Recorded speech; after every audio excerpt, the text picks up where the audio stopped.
What's going on, everybody? Welcome to another episode of Live with Weiss, where we share information, stories, and everything else in hopes that as you're on this journey that you're on, whether if it's a work or personal life, you can pull something away from it.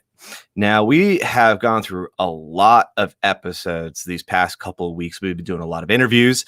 Recently, we've been doing a little bit of tech talk. Specifically, we focused on the audio side, in particular output, when we talked about microphones, when we talked about how you project your voice, especially when you're working in streaming, when you're working with clients and customers, and how you project yourself to others, because it's important in today's world of how we're set up. Listen, not much is going to change.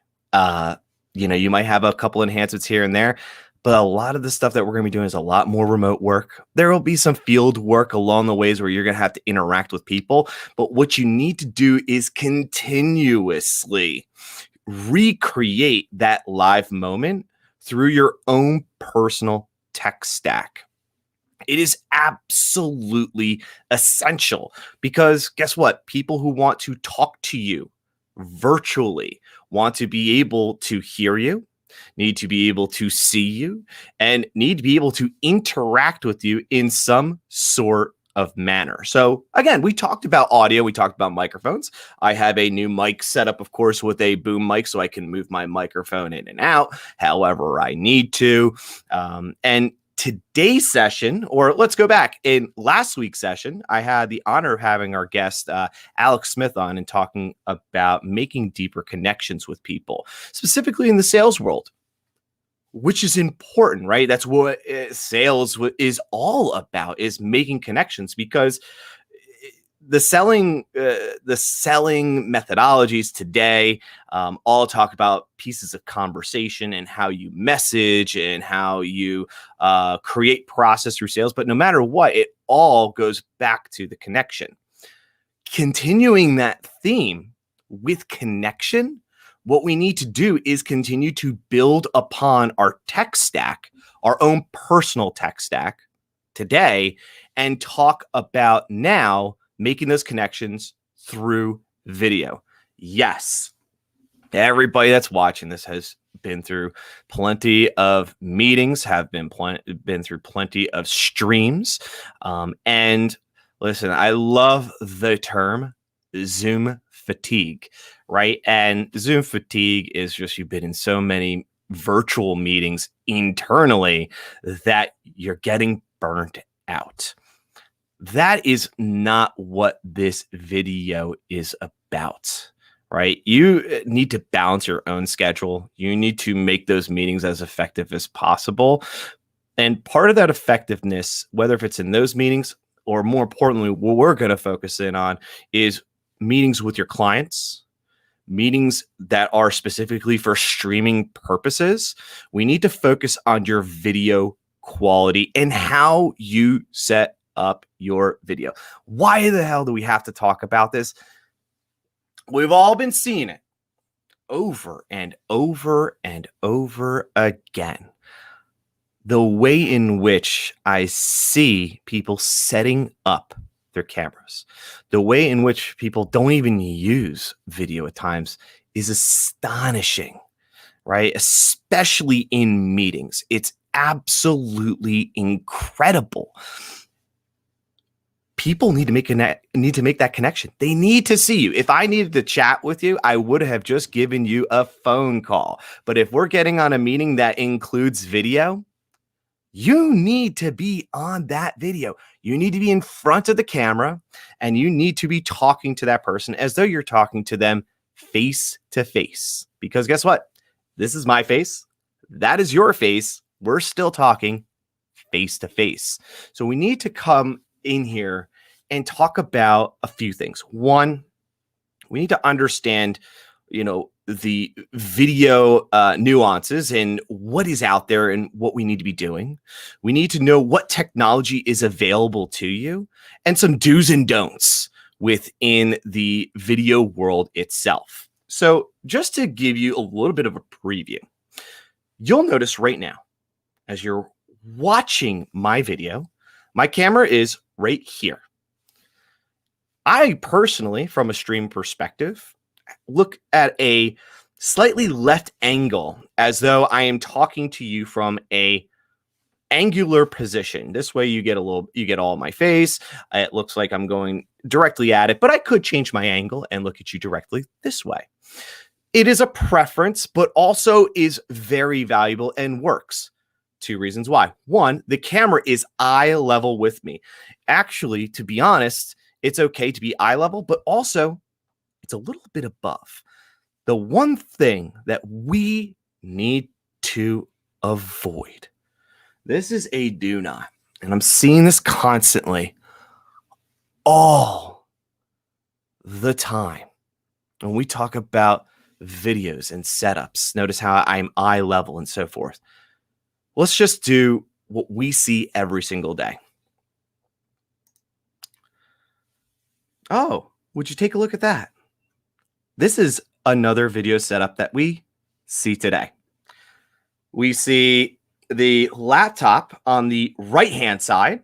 This is on the left-hand side here, I have my regular streaming setup, but here we have our laptop setup.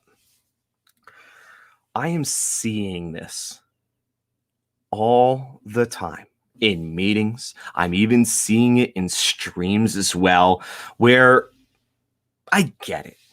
It's your laptop. You probably don't have a proper setup for a microphone. You may not even have a proper setup for a camera. You're using what's on your laptop, which is okay. It's a step forward. At least you're doing video and you're projecting yourself. But here's the problem.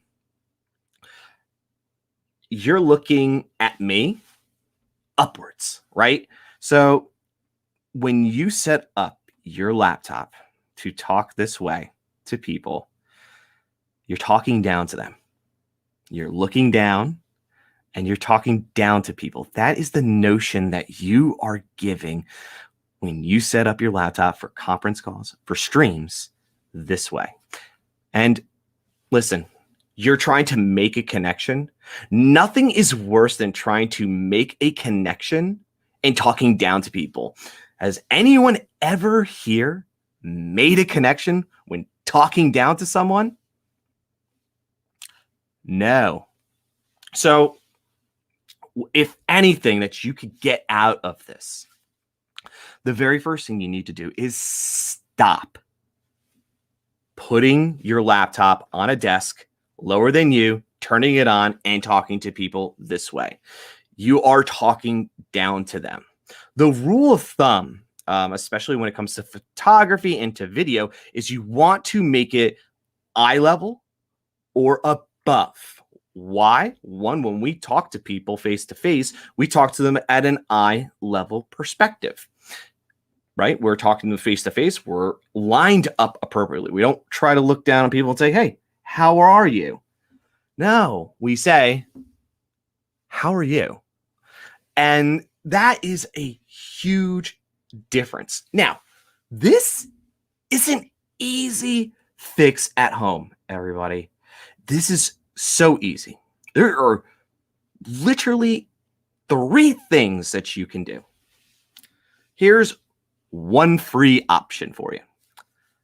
Find yourself a stack of books. Or if you look at my previous videos, I took a stack of Amazon boxes and I raised my laptop to eye level when I did my first streams. All of a sudden, do you notice the difference there? Look at that. We're face to face. We could see each other. It's a little bit more welcoming. But notice as I go down, it's not that welcoming.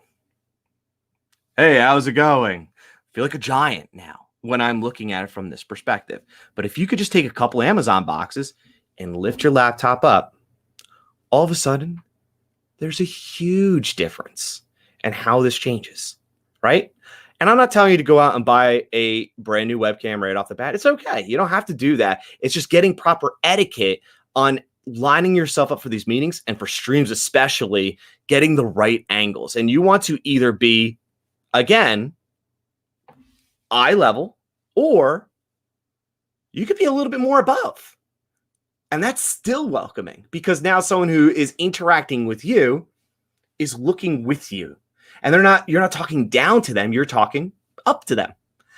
Feels a little bit better, right? Feels a little less starky. Is that the word?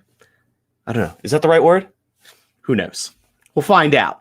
But use some Amazon boxes. The other things that you can do, without a doubt, is go to any retail website. Go to Amazon and look for a laptop lifting set. It's usually a laptop desk that goes on top of your table or on top of your desk. And what it's going to do is it's going to elevate it.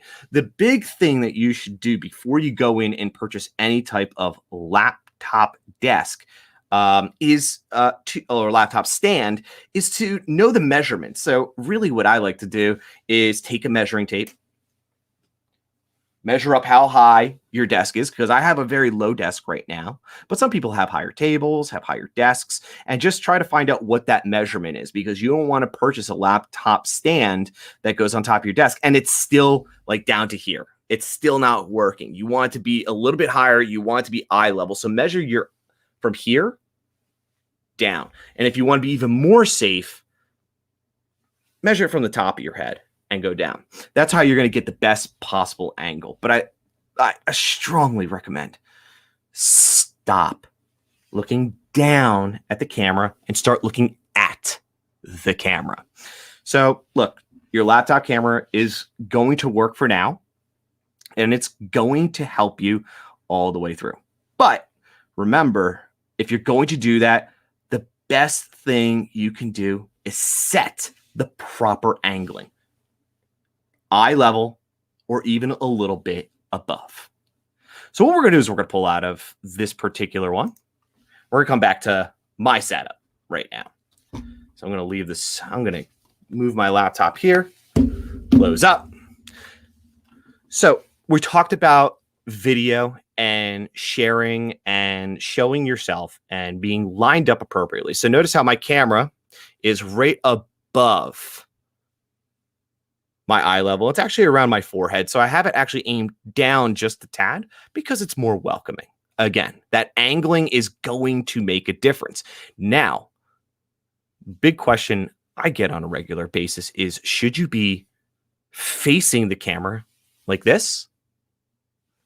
Or should you have it at an angle to express your face? There's two parts to that for me that I've noticed and what I've seen from other streamers and so forth. If you're having a conversation directly with someone and you're having a virtual meeting, get face-to-face with it, right? Be there, be face-to-face with the camera and talk to the camera as though it's the person. It is so difficult to do that because you want to look at your screen so that you could see the other person's expressions on their face.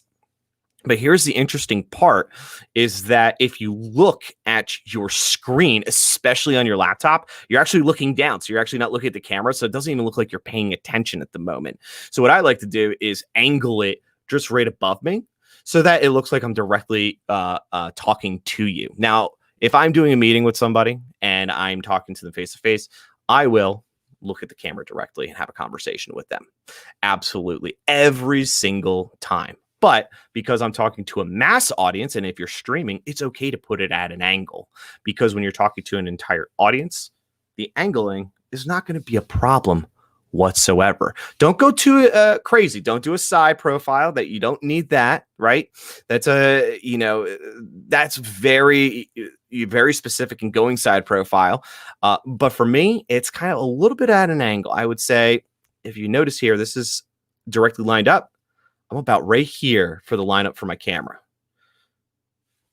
So it's okay to go at an angle when you're streaming, but when you're talking face-to-face in virtual meetings, get it lined up to your eyes or a little bit above. That is super important. Now, there is another method that you can use, which is your phone. Your phone actually has a great camera.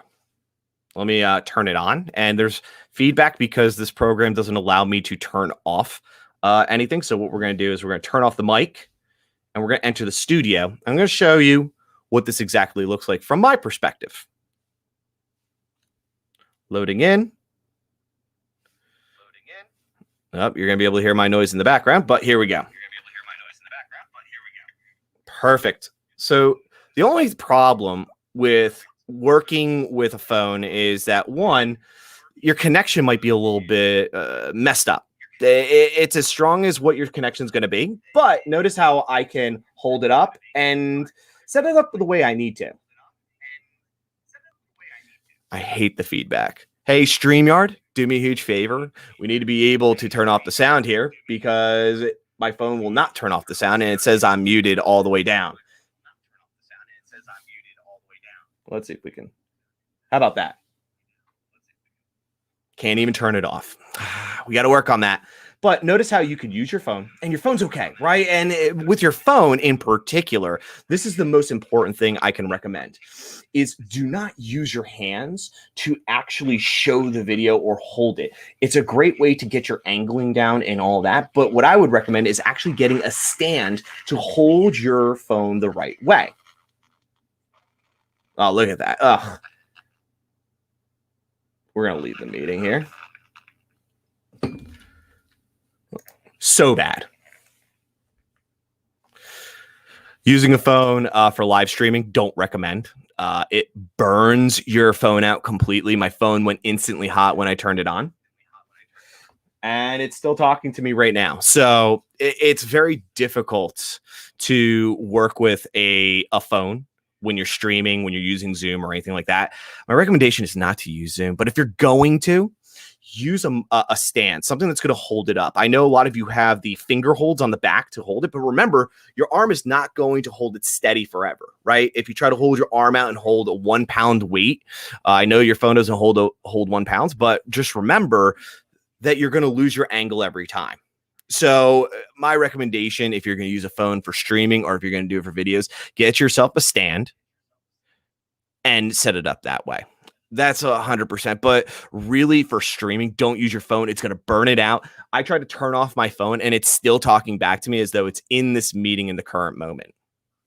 It hasn't even left, and the phone screen is off. So don't recommend using your phone for streaming. Now, the last thing for video that we can talk about is talking about accessories for phones. Now, here's something interesting. I'm sitting here and I'm talking, and my phone's still talking to me. I threw it across the room, and I could still hear it. So what we're going to do, we're going to grab our phone. We're going to try and turn it off.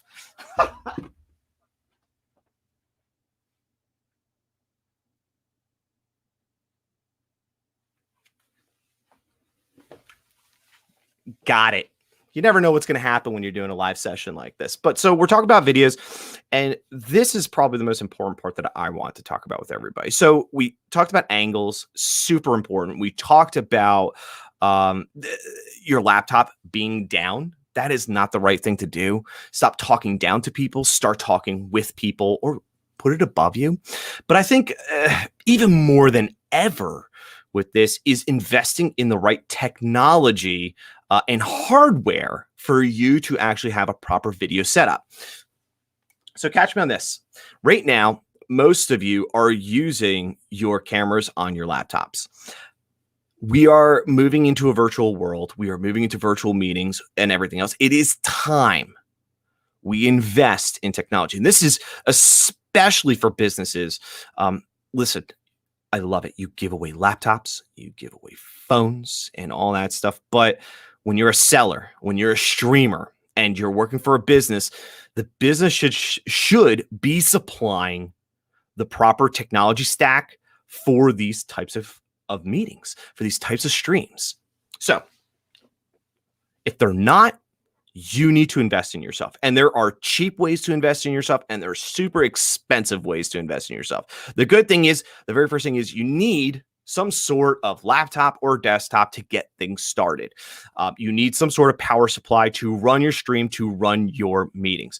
Your business usually supplies that. I have a laptop that's really great. I also have a desktop that I currently run my streams on because it's just more powerful and has a lot more capabilities. So you have to have that power supply. You need to have internet. So make sure you're directly wired in every single time. But when it comes to the video side as well, you need to invest in a camera. You need to. Uh, I've been having a lot of conversations with different individuals on cameras and setups. The usual question is, Matt, what camera should I get to up my tech stack, to up my hardware that I'm using to stream or to do meetings? Well, that answer is infinite. The fact that you are actually investing in a camera is the very first step of a positive notion. And look, there's a lot of videos out there on YouTube. There are a lot of articles. There's a lot of pages that you can find. Just Google it and find those cameras that are best suited for you. Now, if you're a beginner and you're just getting started, I don't recommend going out and spending an astronomical amount of money on your tech stack. The reason why is you're just learning how to do everything. So starting off with, the MVP, most viable product, is really just getting in there and finding what's going to be conducive to you. As an example, the camera that I'm using right now, and I bought this last year because I started off using my laptop camera and I noticed that I needed to upgrade, is I've got a 1080p Victure camera. It's a webcam. You can find it on Amazon. It was, I think, on sale for like $30. Here's the difference: is it allows me to, one, position it the way I need to. I can put it on a stand, but it's on top of my monitor, and my monitor is just around eye level, so it actually worked out extraordinarily well. It captures in 1080p, which is good. It doesn't mean that's what you need, and we'll talk about that in just a moment. But from a camera perspective, it allows me to do a lot more. It allows me to have more space and allows me to change settings and use things like OBS and so forth to really enhance the moments. Also, I can really change the angles of where I talk to where I type at the same time. So having an external webcam is just essential. There are other webcams out there. A company that I really, really do appreciate and I enjoy their product is Logitech. Logitech has a lot of great cameras. They are a hardware company at their core for PC accessories and Mac accessories. So you can get something like the Logitech HD Pro. It's a beginner camera, right? It's around $84 on Amazon. But if that's too expensive, you can always go a little bit further down. Just remember, it's going to shoot in 1080. And I know we're going to talk about in just a moment at 30 frames per second. But here's the thing. It's $80. That's pretty expensive in my eyes at the current moment. So you can drop down. You just need to look at the specs of your camera. So a few things about those cameras and what you're going to get. The cheaper you go, usually the frame rates are going to be lower, which are fine, right? 1080p is cool, but the one thing you want to be looking at also is your frame rates. There's 30 FPS, there's 60 FPS, and what's cool is most websites like LinkedIn, YouTube, especially Facebook, Instagram, are going to allow you to shoot in 60 frames per second, which is great. It's even better in post-production when you're doing video edits and you're posting that content all over. But 60 frames per second is probably better for something like this, where we're just talking face to face and we're doing minimal movements. It's able to capture that and put it into and download and stream appropriately. 30 frames per second, which you'll see a lot of, I believe even my camera is just at 30 frames per second, is totally fine. A lot of times 30 frames per second is actually used for sporting events and fast movements. So don't be overwhelmed whether if you should have 60 or 30 frames per second. Once you go above 60, you got to be careful because not a lot of websites, streaming services, and so forth go above 60 frames per second. You'll see a lot of video content specialists using like 4K cameras and, insane frame rates and all that stuff, you can do that. And it streams great on, 4K TVs and will stream probably on YouTube and Vimeo. But other than that, everything will get decompressed and drop down to 60 frames per second. So just as a heads up, when you're looking to purchase a camera in your price range, like I said, mine was like $30 or something like that. I'm sticking with 30 frames per second right now. I'll probably upgrade very soon, just simply because I want to see what the capture is like at 60 frames per second. So Logitech's a great company to go for. Also, one that I've been reading, and I know that it's going to help you save money in the bank for yourselves, is you can use a GoPro, specifically the Hero series. So a lot of you I know went out and bought GoPros at some point because it was an awesome thing to do. Some of you may have the Sony version. Some of you may have different type of GoPro cameras, but they also can act as a webcam. So if you're not looking to go spend any money, you're looking to find what you have around the shop or in your household, a GoPro actually works. Here's the big thing and the differences between and using a GoPro and using a webcam like this and using something like StreamYard. And this is the most important thing and the downfall. There's no zoom feature. So you're not able to zoom with the camera that I'm using. You're not able to zoom with the GoPro itself. It is where it is and where it's set is what it's going to be. If you're going to zoom, you're going to have to use a third-party platform like OBS, OBS broadcast software, or anything like that to help you zoom in, which could actually make yourself look a little bit blurry. So in essence, when you're investing in a camera for better video quality, external cameras are super important. Let's keep it at a budget though. If this is your first time getting into streaming, if it's your first time doing like meetings with a camera, USB plug-in cameras are great. The fact that you're investing in one is just going to be a step above of what you're using with your laptop, and it's going to make it a lot easier to angle it so that is at your eye level. Now, if you have an unlimited budget and you plan on doing crazy video, you can go out and buy a 4K camera. It's going to cost you thousands of dollars. One thing that I'm going to invest in, and some of you may have this at home as well, if you're a photographer or anything like that. Right now, I have a Nikon D7100. So this is, close to professional grade camera. It's much older, but still can capture in a certain way. But a lot of streamers and a lot of people that are doing the virtual meetings can upgrade and use those as a webcam, especially Nikon. Canon works as well. Sony's works as well. There's a lot of tutorials online how to set it up as a webcam. Nikon in particular, what they did is they introduced Nikon webcam utility tool, which literally when you plug in to your Nikon, it will automatically turn it on as a webcam. Just make sure you go on the Nikon website, make sure you have the proper D series camera for it. Just because mine, as an example, doesn't work with a Nikon webcam utility. It's around the house. So I need what's called a capture card, which is allowing me to take the video output HDMI, plug it into a capture card, which is just literally converts from HDMI to USB. So I can plug it into my desktop and it allows me to stream from there. You can absolutely do that, but that's not budget friendly, right? It's not going to help you, especially when you're just getting started or you're just upgrading. I was just helping out a friend the other day who, was just setting up their microphone. And, we got into conversation about, well, are you making money in doing virtual meetings?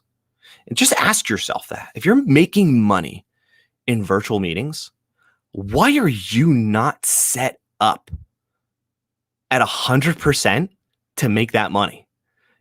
Are you going to half-ass your live meetings with your customers? No. You're not going to half-ass that. You're going to give it 100%. You got to do the same thing, but this world's a little bit different. You've got to think about how you give it 100% when it comes to your tech stack. Your delivery is going to be phenomenal, but if your delivery is getting points deducted because of the technology and the angles you're using, you are going to fail. You don't want to decrease your odds, increase the odds of viewership, increase the odds of closing that deal and making the connection. That's what you really need to be doing when you're upgrading into a camera and upping your video content. The last thing that I can give out as a do and do not is, remember, in your video, you also have a background. So look, for those of you that are using your native background fillers in your meetings, like Zoom, those are great. Like, you can use those. But here's the thing. If you don't have a true green screen, you're going to look fuzzy. Your background's going to look fuzzy, and you're going to be distracting more than you're going to be connecting. I actually do not recommend those backgrounds unless if you have a killer background set up with a real green screen and you know what you're doing. You got to play around with that. Instead, look, I have a simple background here, not distracting. I've got the wall over here made of rich mahogany. And then I've got a background with things that I enjoy that could potentially be conversation starters. A set of books. Everything behind me is movie focused, but it's minimal, right? And you want to keep your background as minimal as possible because the connection you're making is between you and me, right? So make sure that background is clean and everything else. Take pride in what your setup is going to be. I have everything I need here. It's not overbearing. It's not a messy setup. I used to be a messy desk type of person. Now it's getting much cleaner. I'm working on it because I must be doing more of these virtual meetings. So let's recap and go back and let's talk about the do's and don'ts and some of the things to keep an eye out on. Virtual meetings and streaming is now more important than ever, right? And we always have to remember that. It's not going to change. If anything, it's going to continue and it's going to become more frequent. So when you're making those connections, be sure your tech stack is set up appropriately. And knowing just the basic fundamentals of video will help elevate your performance and connecting with your audience and with your customers that you're working with. So rule number 1, laptop people, this one's for you. Stop putting your laptop down on your table and looking down at your customers. 3 things you could do. Use your Amazon boxes or books. Elevate your laptop so it's eye level. You want to make sure you're talking directly to your customer, not down to your customer. Eye level to camera. Even a little above is just as good, if not better, especially when you're talking to people, when you're talking to your audience, when you're talking to your clients. The second thing is in do's and do nots. One thing's for sure, don't overwhelm yourself with what type of technology you're going to buy from a webcam perspective. It's okay. The fact that you're thinking about getting an external camera is magnificent. It means that you're thinking ahead. You're thinking about how you're going to take care of yourself and your clients and your audience when moving forward. So now that you're thinking about it, you can do this on a budget, right? Look at the Logitech lineup. Look at the Victor lineup. Just go on Amazon, take a look. A lot of the stuff that's going to be on a budget is probably going to shoot at 30 frames per second. Here's a thing to just remember. Don't worry about it. It's okay. Most websites will take 60 frames per second and 30 frames per second. You don't need to go above 60 frames per second. And 30 frames per second is not going to ruin the experience. So you might see that it says 1080, 1080p or 720. Listen, both are going to work no matter what. Just work with your budget. The cheaper cameras are going to probably have a lower frame rate, but they also will not have a zoom feature like more expensive cameras will. So just always remember that if your positioning is further back, you're going to have to bring it in just a little bit more. The more money you spend, the higher frame rates you're going to get, the higher resolution, and also probably more functionality out of your camera. Make sure you invest in some sort of monitor, and make sure you invest in some sort of camera stand just to make sure that your camera, again, stays eye level. That you can get those literally for $10. If you're using a ring light like I have over here, I don't use it because my monitor is a perfect lineup. Ring lights go anywhere from $20 to $40 and higher than that, depending on how much light and how much you need to illuminate yourself.